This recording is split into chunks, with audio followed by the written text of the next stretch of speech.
Graça e paz do nosso Senhor Jesus Cristo. Nós estamos aqui com mais um episódio da nossa série Revelar. Eu espero que nessa tarde o Espírito Santo fale aos nossos corações. E o estudo de hoje, que nós vamos ter aqui em alguns minutos, é um pouco controverso, traz algumas discordâncias teológicas, mas eu quero colocar aqui o meu ponto de vista e desde já, não quero trazer nenhum debate, nenhum embate a respeito disso, mas aquilo que Deus tem colocado no nosso coração nesse decorrer de 23 anos de caminhada. E acredito que vai acrescentar alguma coisa em sua vida também. Amém? Hoje nós vamos falar sobre dízimos e ofertas.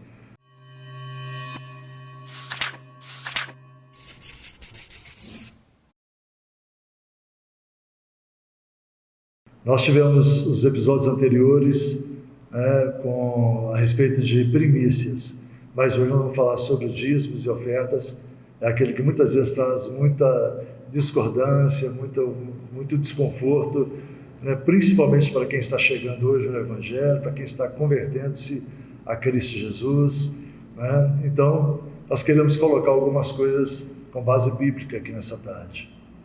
A não ser o horário que você estará assistindo, mas eu com todo zelo, temor e tremor, a palavra de Deus eu quero expor aqui, nosso ponto de vista. Mais uma vez eu quero falar isso com você.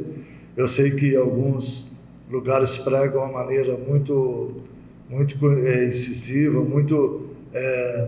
querendo quase que martirizar as pessoas, e não é o nosso caso, não é o caso do Ministério Shekinah.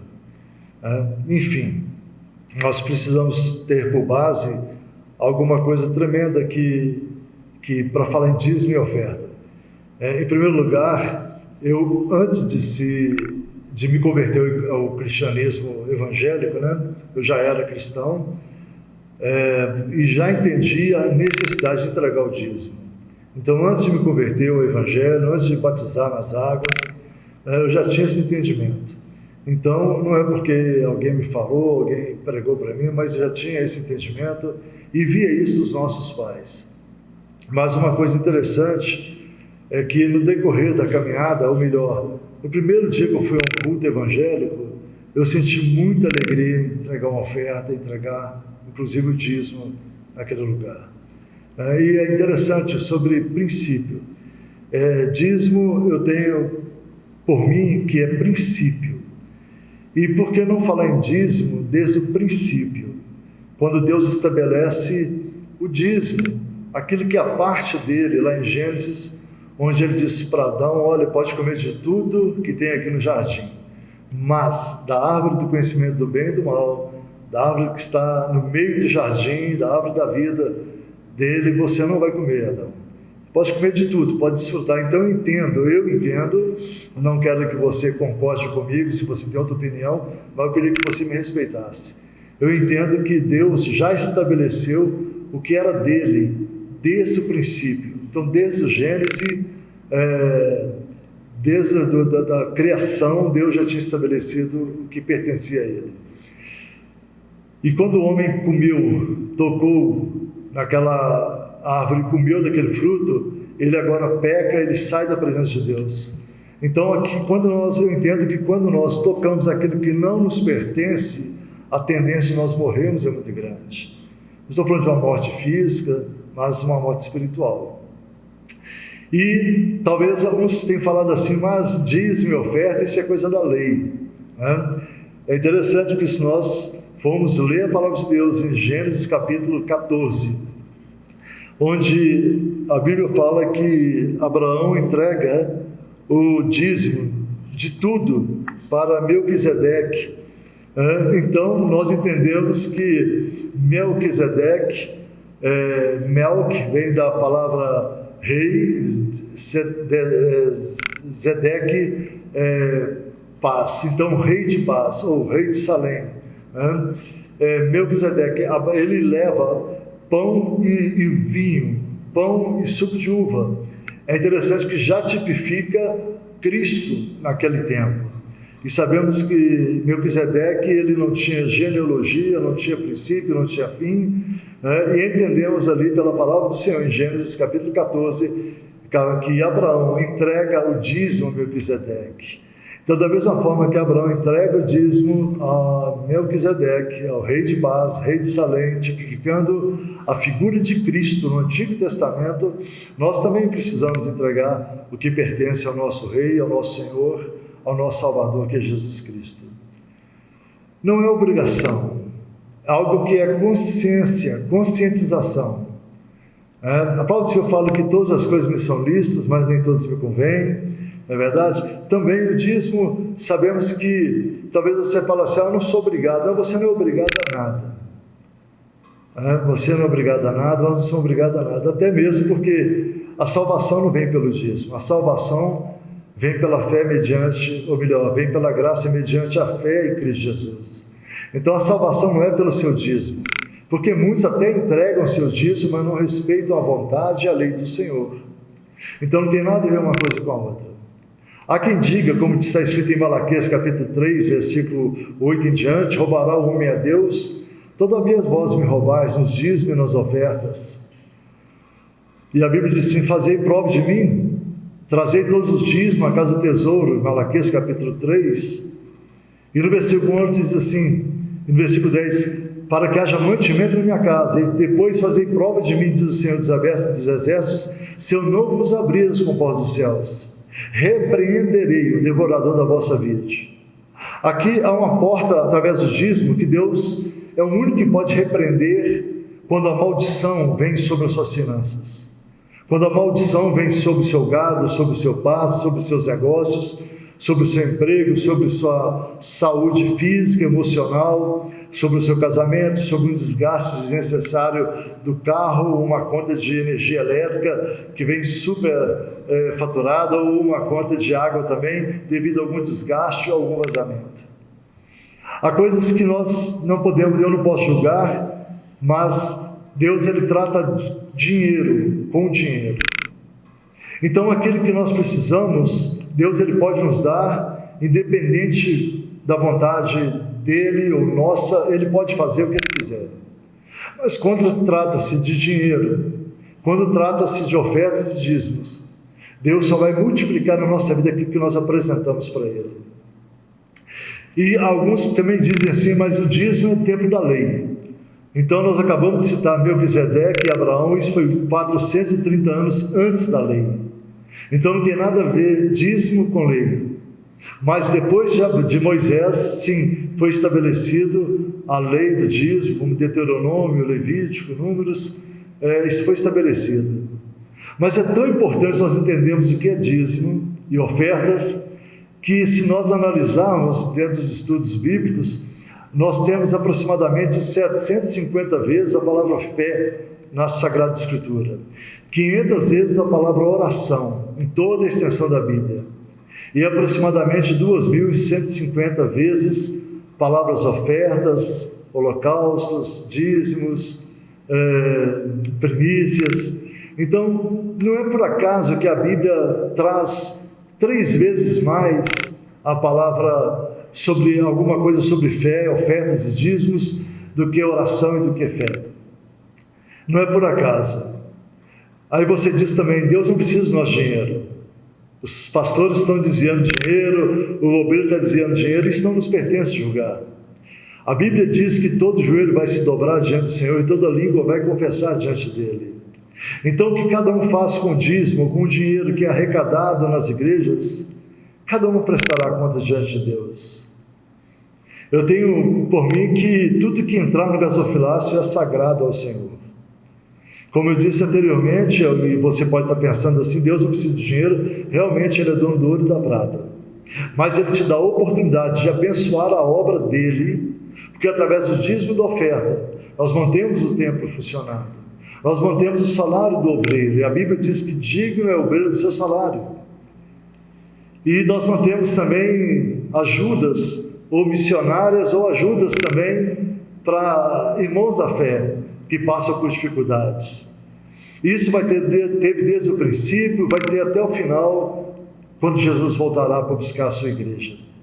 Então, realmente, a obra precisa de dinheiro. A igreja precisa de dinheiro. Eu não quero entrar em mérito se um pastor tem um salário muito além do que deveria ter, isso não me cabe, eu não sou juiz sobre a terra, eu não sou juiz sobre ninguém. Se um anda de Mercedes, outro de helicóptero, outro de jatinho, eu quero dizer a você que Deus tem a vontade, Deus tem o desejo de abençoar a sua vida.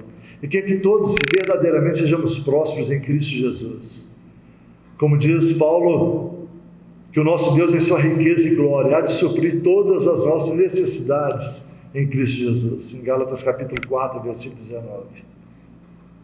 Talvez você fale assim, mas o Novo Testamento não fala sobre dízimo e oferta. Fala assim.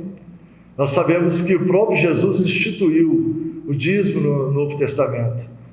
No Evangelho segundo Mateus, quando ele diz para os religiosos da época ali, dizendo, olha, vocês entregam o dízimo do coentro, vocês entregam o dízimo de hortelã, mas não podem negligenciar o amor, a fraternidade, a misericórdia. Então Jesus não está falando só de amor, fraternidade, misericórdia, bondade, mas ele está falando que ele está instituindo o dízimo, ele não está negando, ele não está declarando que o dízimo já não era necessário mais. Só no Novo Testamento, aproximadamente 27 vezes a palavra ou algo concernente a dízimos e ofertas. Dízimo, como eu disse, é questão de princípio. Depois que nós entendemos a palavra e a vontade de Deus, torna-se um segundo ponto como compromisso. Então, o primeiro ponto, princípio. O segundo ponto, compromisso. Há pessoas que hoje olham para mim e falam assim, o pastor Robson é muito bem sucedido e tal. Eu estou sendo bem sucedido. Mas é interessante sobre o princípio, que muitas vezes só querem ver onde você está, não querem saber o processo que você passou. Eu me lembro que no início do nosso ministério eu fiquei 7 anos. 7 anos servindo ao Senhor, aqui na igreja Shekinah, construindo, edificando, formando obreiros, visitando órfãos e viúvas, visitando hospitais, orfanatos, asilos, 7 anos, com a minha gasolina. Eu estou falando isso para a glória de Jesus, com os nossos recursos próprios, sem receber um centavo sequer da igreja, sem tirar um centavo sequer como ajuda de curso, ajuda de gasolina, um prolabore, nada, 7 anos. Porque eu sabia que eu estava investindo no reino de Deus. Eu não sabia se depois de 7 anos eu ia continuar, se eu não iria, se o mesmo Deus ia me tirar, não. Eu me lembro que hoje eu tenho uma casa muito boa e alguns falam assim, mas como que o pastor Robson conseguiu isso e tudo? É princípio, nada de sorte, princípio. Se você trabalha, você recebe, se você é honesto, você vai colher tudo isso. Mas eu me lembro que nós tínhamos um lote em Lagoa Santa de 3.000 metros quadrados aproximadamente, 2.800, 2.900 metros quadrados. E eu falei com minha esposa naquela época, meu amor, nós não temos condições, nós estamos hoje vivendo pela fé, pela obra, e vamos doar esse lote para a igreja, que vende, constrói, ajuda a obra do Senhor. E ela prontamente falou comigo, olha, pode fazer o que você tiver no seu coração. E eu lembro que eu vendi aquele lote, quase 3.000 metros quadrados, em um condomínio em Lagoa Santa. O condomínio chama-se Condomínio Monte Verde. E logo que nós vendemos esse lote, nós não tiramos nada para nós, entregamos tudo no altar do Senhor. Entregamos tudo. Pensando que nunca mais ia termos condições de construir, de ter uma casa de campo, uma casa do jeito que nós queríamos. Mas é interessante, hoje Deus nos deu um lote, nos deu uma casa muito boa, nós moramos nessa casa em Lagoa Santa, e eu vejo assim, tudo é a mão de Deus, tudo é o princípio. E quando nós temos esse princípio, para com Deus, temos compromisso com Deus. E são 23 anos que nós estamos na caminhada sendo fiéis ao Senhor. Os meus filhos são fiéis ao Senhor, eles procuram ser fiéis ao Senhor. Eu me lembro que todos eles, quando recebiam qualquer oferta, qualquer presente da avó, do vô, do tio, em espécie, eles tiravam 10% e mais 1 ou 2% de oferta e entregavam na casa do Senhor. Eu sempre preguei aqui na igreja, se alguém quiser entregar para mim a oferta, eu recebo, porque eu não sou orgulhoso. Se alguém estiver entregando no altar, pensando que é para mim, está enganado. Se entregou no altar, se entregou no gasofilácio, é para a obra do Senhor, é consagrado ao Senhor, aquilo que é de Deus nós não podemos mexer. Mas se a pessoa falar assim, eu estou entregando para o pastor, não, entregue na minha casa, leve na minha casa, eu recebo, porque, como eu disse, eu sou orgulhoso. Mas quando nós entregamos, entendemos isso. Mas Paulo nos adverte que nós não devemos fazer isso por tristeza, por rancor, muito pelo contrário. Paulo nos adverte em 2 Coríntios capítulo 9, que aquele que faz segundo o propósito do seu coração, com alegria, com alegria. Nós vimos algo tremendo na palavra de Deus no Novo Testamento, onde os que iam se convertendo e ajuntavam-se numa noite 3.000, como ele em Atos dos Apóstolos, e eles vendiam as suas propriedades e entregavam aos pés dos apóstolos. Então eles entregavam só 10%, eles entregavam muito mais do que 10%. Quem sabe até alguns entregavam 100%. Mas havia ali um casal, chamado Ananias e Safira, ao qual eles queriam mentir a Deus, dizendo que entregou o dízimo e a parte que lhe tocava, ou que pertencia a Deus, quando era mentira. E Deus usando Pedro, dizendo, olha, não mentiste ao homem, você não mente ao pastor, você não mente ao obreiro, você não mente ao tesoureiro da igreja, você está mentindo a Deus, quando você não está entregando o que é lhe devido, o que é devido a Ele. É interessante, porque a única vez na palavra de Deus, de Gênesis e Apocalipse, que o Senhor fala assim, fazei prova de mim. Em Malaquias diz, fazei prova de mim. Depois que você entregar a sua oferta e o seu dízimo, fazei prova de mim. Se eu não vos abrir as comportas dos céus, para que vos abasteça com toda a sorte de bênçãos. É tremendo isso. Alguns da palavra de Deus no Novo Testamento, eles não entregavam 10%, mas entregavam tudo que tinham, como aquela mulher, aquela viúva, que tudo dela eram 2 moedinhas. Ela entregou tudo aos pés do Senhor, porque Jesus estava ali ao lado do gasofilácio, observando o que cada um entregava. Então, eu não estou aqui para julgar ninguém, eu estou aqui para trazer para você uma experiência, para que você, principalmente, que nunca teve essa experiência, você que já vem à igreja, você vai à sua igreja, você vai visitar igrejas e sempre com uma esmolinha na mão. Deus não precisa de esmola, e nem o ministério, nem a igreja do Senhor precisa de esmola. Troco, moedinhas, não estou criticando. Mas quando você pode entregar um dízimo, quando você pode entregar uma oferta, faça como Davi. Ele, quando quis entregar ao Senhor uma oferta, erigindo um altar, levantando um altar, ele quis comprar uma terra, e um fazendeiro chamado Araúna disse, rei Davi, pode pegar a quantidade que o senhor quer aqui. Ele diz, não, eu quero pagar, porque eu quero oferecer ao Senhor o que me custe alguma coisa. Eu não quero oferecer a Deus nada, eu quero oferecer a Deus alguma coisa que me custe. E também nós vemos no Novo Testamento, quando aquela mulher leva um vaso de alabastro, é um vaso de um mármore muito caro. Ali dentro tinha um unguento muito caro, aproximadamente, pelos estudiosos, a aposentadoria dela, ou 375 dias, ou 365 dias, melhor, de salário. Tudo que era depositado ali, ela foi e derramou aos pés de Jesus.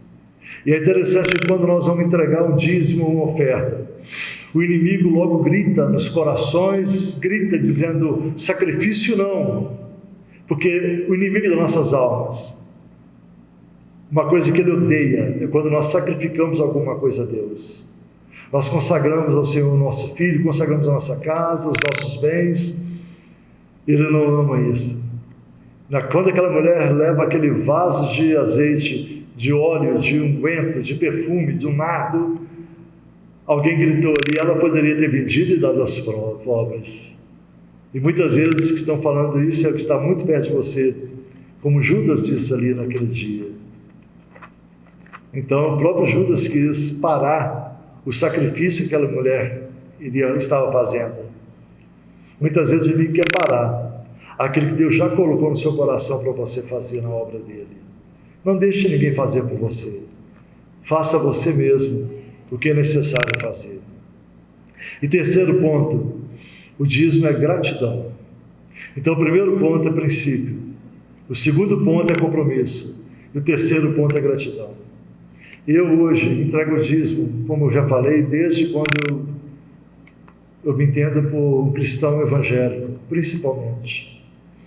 Quando nós conhecemos a palavra, como a palavra do Senhor diz em João capítulo 8, versículo 32, então conhecereis a verdade, e a verdade vos libertará. Quando nós não estamos presos mais no dinheiro, um Deus desse século chamado Mamon não é mais o meu Senhor. Jesus Cristo é o meu Senhor.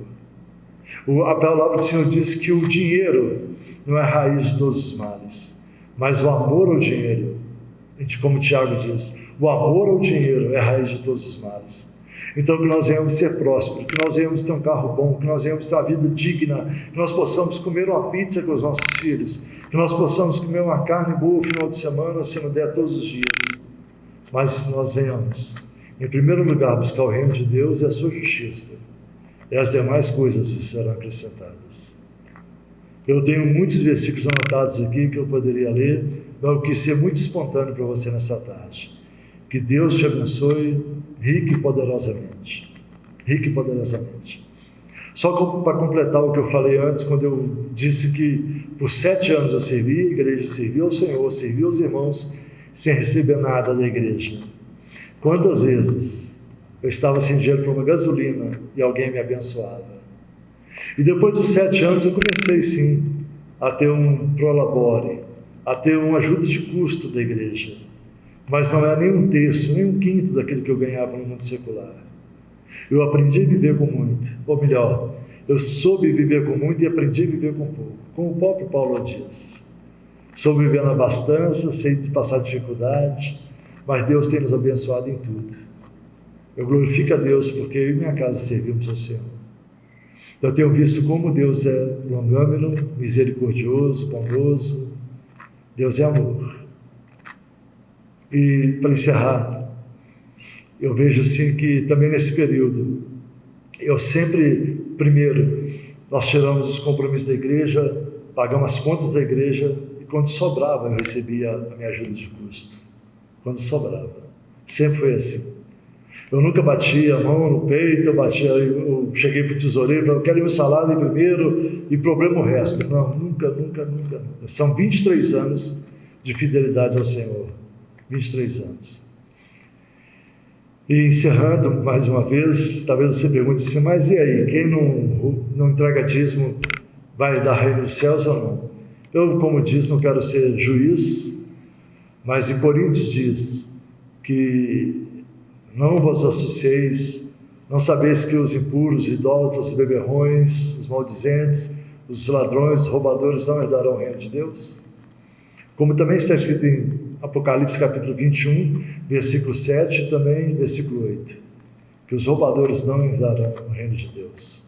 Mas não estou aqui para declarar se quem não entrega dízimo é ladrão, quem não entrega dízimo é roubador, não estou falando disso. Eu estou só querendo que nós venhamos conscientizar daquilo que Deus tem colocado no nosso coração. A gratidão vai te levar a um ponto mais alto do que você espera. Seja grato ao Senhor. Que Deus te abençoe. Até o próximo vídeo. Nós revelar. Deus te abençoe.